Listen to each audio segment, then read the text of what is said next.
نحمده ونصلي ونسلم على رسوله الكريم أما بعد عن النبي صلى الله عليه وسلم إنما بعثت معلما صدق رسوله النبي الأمي الكريم۔ آج کے اجلاس کے روح رواں حضرت شاہ محمد فضل الرحیم صاحب مجددی دامت برکاتہم سورت کی تاریخ میں خورشید درخشاں سلمان خورشید صاحب اور ساتھ تشریف لائی ہوئی لوئس صاحبہ بہت فکر انگیز بات ہمارے سامنے رکھنے والے میم افضل صاحب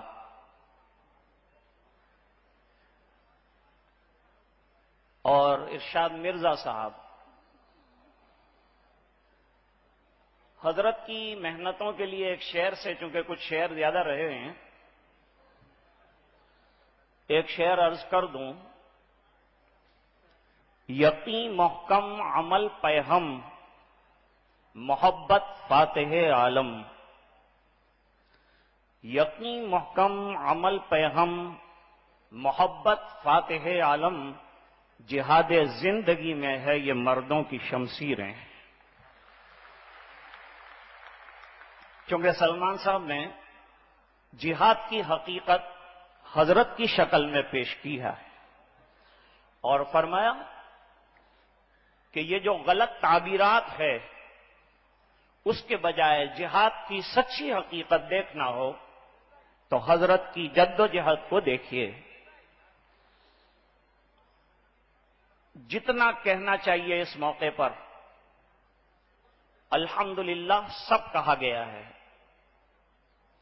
ہمارے نبی صلی اللہ علیہ وسلم ایک معلم بن کر تشریف لائے تھے، اور تعلیم کیا دی آپ نے؟ سب سے بڑی تعلیم انسانیت کی تعلیم ہے، اور دوسروں کے درد کو سمجھنے کی تعلیم ہے۔ خدا رحم کرتا نہیں اس بشر پر، نہ ہو درد کی چوٹ جس کے جگر پر۔ درد دل کے واسطے پیدا کیا انسان کو، ورنہ طاعت کے لیے کچھ کم نہ تھے کروبیاں۔ اصل میں ایک بات عرض کرنا چاہتا ہوں۔ عامتاً لوگ یہ سمجھتے ہیں کہ مولوی علم کے میدان میں زیرو ہوتا ہے، اسے کچھ نہیں آتا، وہ تعلیم میں بہت پیچھے ہوتا ہے، ایجوکیشن سے علماء کا کوئی تعلق نہیں ہے۔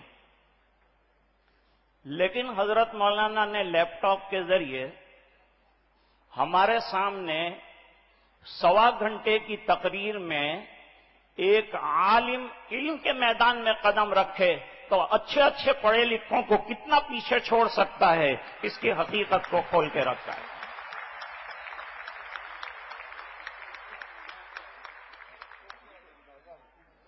ایک بات اور عرض کر دوں، علماء بیچارے کام کرنا چاہتے ہیں، لیکن ان کے اوپر الزامات اتنے لگائے جاتے ہیں کہ بیچارہ سہم کے واپس گھر چلا جاتا ہے۔ شاہ صاحب کی محنت میں میم افضل صاحب، ہم لوگ اور ہمارے ادارے مرتے دم تک ساتھ دیں گے، لیکن حکومت ہمیں سیکیورٹی دے دے کہ ہمارے اوپر دہشت گردی کا الزام نہیں لگے گا، اور ہم ان کا شانہ بشانہ ساتھ دے سکیں گے۔ ہم پوری طرح ان کا ساتھ دینے کے لیے تیار ہیں۔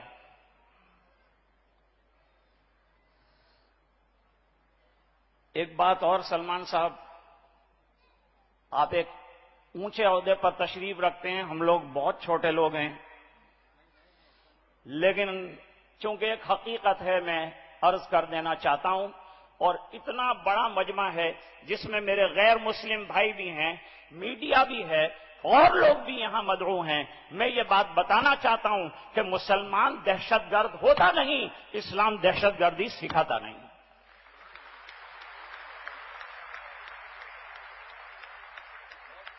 جب ملک کی آزادی کی بات کرتے ہیں آپ، تو ملک کی آزادی میں مہاتما گاندھی جی کے ساتھ، جواہر لال نہرو صاحب کے ساتھ اور دوسرے لوگوں کے ساتھ، سردار ولبھ بھائی پٹیل جیسی شخصیت کے ساتھ مولانا آزاد بھی تھے، مولانا محمد علی جوہر بھی تھے، مولانا شوکت علی بھی تھے. اس ملک کو آزادی ان تمام کے شانہ بشانہ محنت کرنے سے ملی ہے، کسی ایک فرد کی محنت کا نتیجہ نہیں ہے یہ.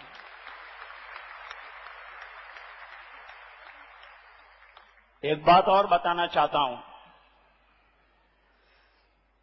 اس ملک میں جس میں قربانیوں کا ہمارا بہت بڑا حصہ ہے، دوسرے سماجوں کا بھی پورا پورا حصہ ہے،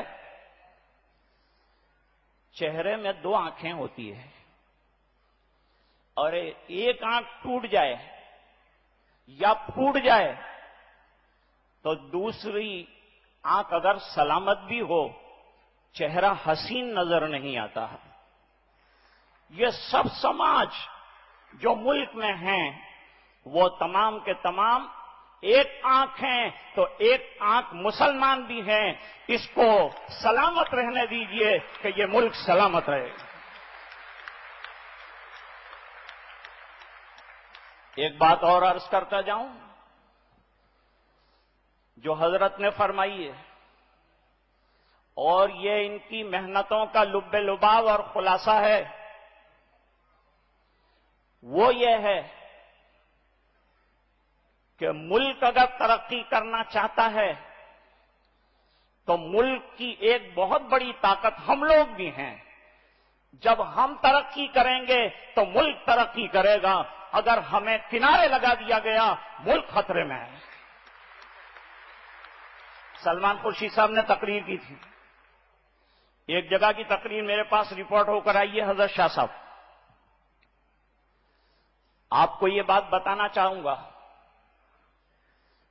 کوئی مسلمان کسی مذہب کو برا نہیں کہتا، مذہب نہیں سکھاتا آپس میں بیر رکھنا، مذہب نہیں سکھاتا آپس میں بیر رکھنا.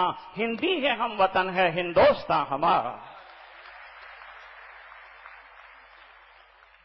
جب یہ بات ہم کرتے ہیں تو ہمیں یہ کہنا پڑے گا کہ اسلامی تعلیمات سب سے زیادہ انسانیت کو ترجیح دیتی ہے اور علم کو ترجیح دیتی ہے. اور ایک بات یہ بھی سنتے جائیے کہ علم ہماری گمشدہ میراث ہے، جہاں ملے گا ہم اسے حاصل کریں گے. ایک بات اور بھی عرض کر دوں، انسانیت کو نفع دینے والا کوئی علم ہو وہ مسلمان نہیں، دنیا کے ہر انسان کو حاصل کرنا ہے. اس ملک کے بچے بچے کو حاصل کرنا ہے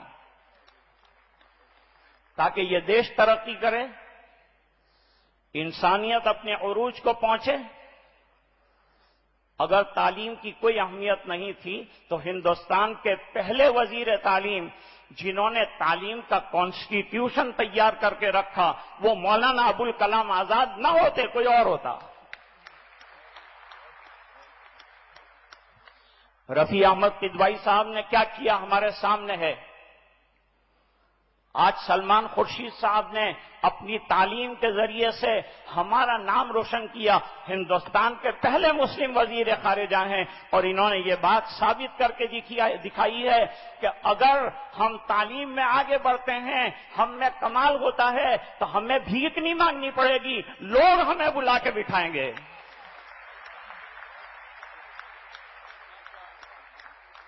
ایک بات اور عرض کرنی ہے مجھے. ابھی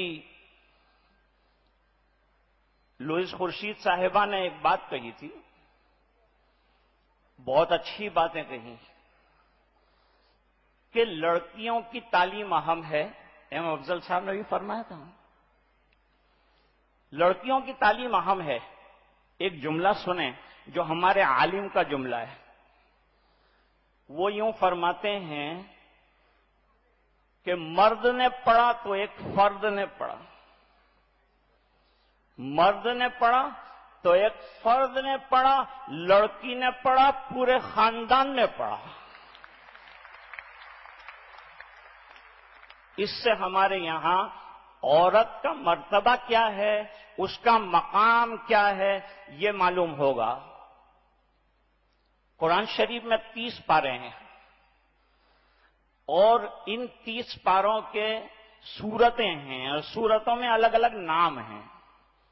کسی کا نام سورہ ابراہیم ہے، کسی کا نام سورہ محمد ہے، کسی کا اور کوئی نام ہے. قرآن کریم میں سورۃ الرجال یعنی مردوں کا نام لے کر کوئی سورت نہیں ہے. رجال عربی میں مرد کو کہتے ہیں. سورۃ الرجال قرآن شریف میں نہیں ہے، لیکن قرآن میں سورۃ النساء ہے، جس سے یہ پتا چلا کہ عورتوں کو قرآن اہمیت دینا چاہتا ہے.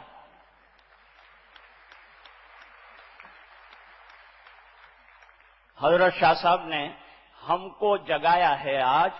آج کا یہ پروگرام پولیٹیکل نہیں ہے، سماجی ہے اور درد دل بیان کرنے کے لیے ہے. ہم کو آئینہ دکھانے کے لیے ہے ہم کہاں کھڑے ہیں.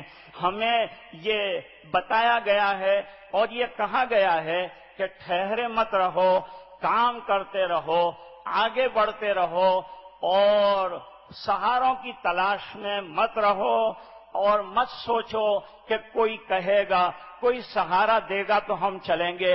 چلنے کی طاقت آپ میں اللہ نے رکھی ہے، صلاحیتیں رکھی ہے. بس سب مسائل کا حل بستر اٹھا اور چل. آج ہمیں ضرورت ہے اس بات کی کہ ہم حضرت کی آواز پر آگے بڑھیں. حضرت نے فرمایا تھا کہ ہمیں آگے بڑھنا پڑے گا، اپنے بیماریوں کو دیکھنا پڑے گا، ہمتیں جٹانی پڑے گی، سر جوڑ کر بیٹھنا پڑے گا. ہر موڑ پر ہمیں قربانیاں دینی پڑے گی، تب جا کر بغیر قربانیوں کے کچھ نہیں ہو سکتا. اور لوئس خورشید صاحبہ نے ایک عجیب بات کہی تھی کہ انہوں نے خواب دیکھے ہیں اور دوسرے حضرت نے فرمایا کہ آنکھوں کو تھوڑا کھلا رکھا جائے. میں کہوں گا کہ جو خواب انہوں نے دیکھا ہے، دعا ہم لوگ یہ کریں گے کہ اللہ یہ خواب کو شرمندہ تعبیر کر دے، تو پھر کوئی بات ہے. اور ہمارے مرزا صاحب کا بیان بہت ہی زیادہ معلوماتی تھا، لیکن انہوں نے علماء کو ایک مشورہ دیا تھا، بہت اچھا مشورہ دیا. میں مبارکباد پیش کروں گا اور ایسی رہنمائی کرنے کا شکریہ علماء کے طبقے کی طرف سے، چونکہ میں طالب علم ہوں اس لیے ان کی طرف سے شکریہ ادا کرنا ضروری سمجھتا ہوں. حضرت نے فرمایا تھا کہ موقع موقع سے راتوں کو اٹھ کر 2 رکعت پڑھ کر اس دیش کے لیے اور تعلیم میں آگے بڑھنے کے لیے اور حالات کے سازگار ہونے کے لیے نمازوں کے بعد دعا کی ضرورت ہے. بہت ادب سے عرض یہ ہے کہ الحمدللہ بڑا طبقہ علماء کا آدھی رات کو جب لوگ سو جاتے ہیں تب اٹھ کر روتا ہے. ان کے رونے نے تو ہم کو ہنستا رکھا ہے.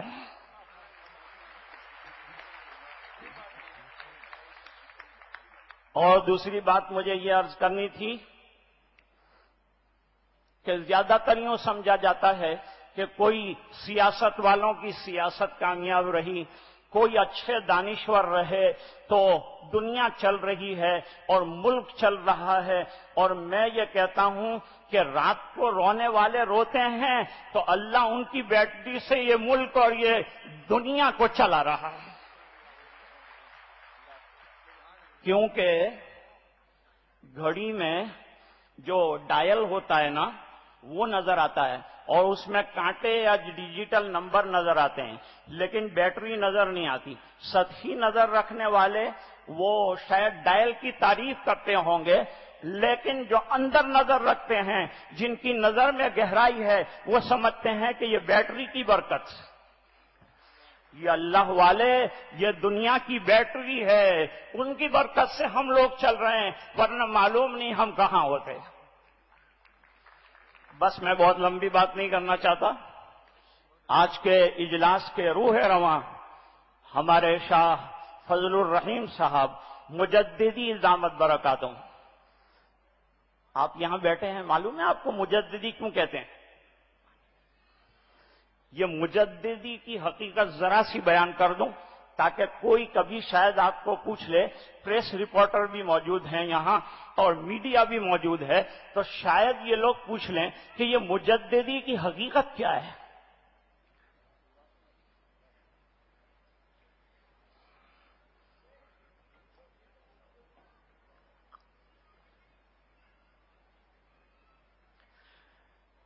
اس ملک کی تاریخ پر جن لوگوں کی نظر ہے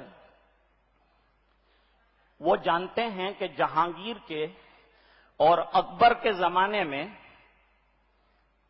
ایک بزرگ گزرے ہیں، شیخ احمد سرہندی مجددی۔ شیخ احمد سرہندی جن کو کہا جاتا ہے اس زمانے کا مجدد۔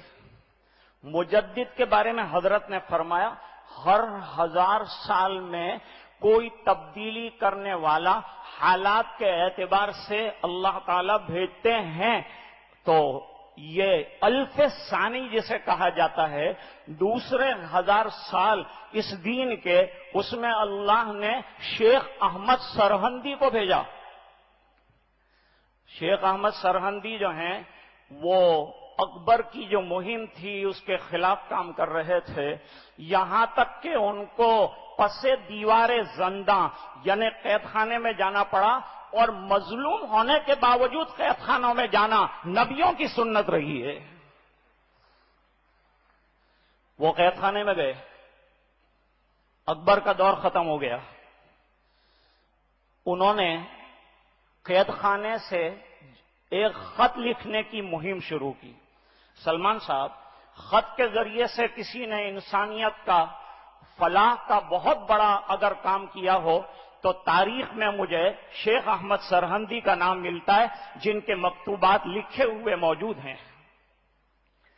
ایک تاریخی کام انہوں نے کیا۔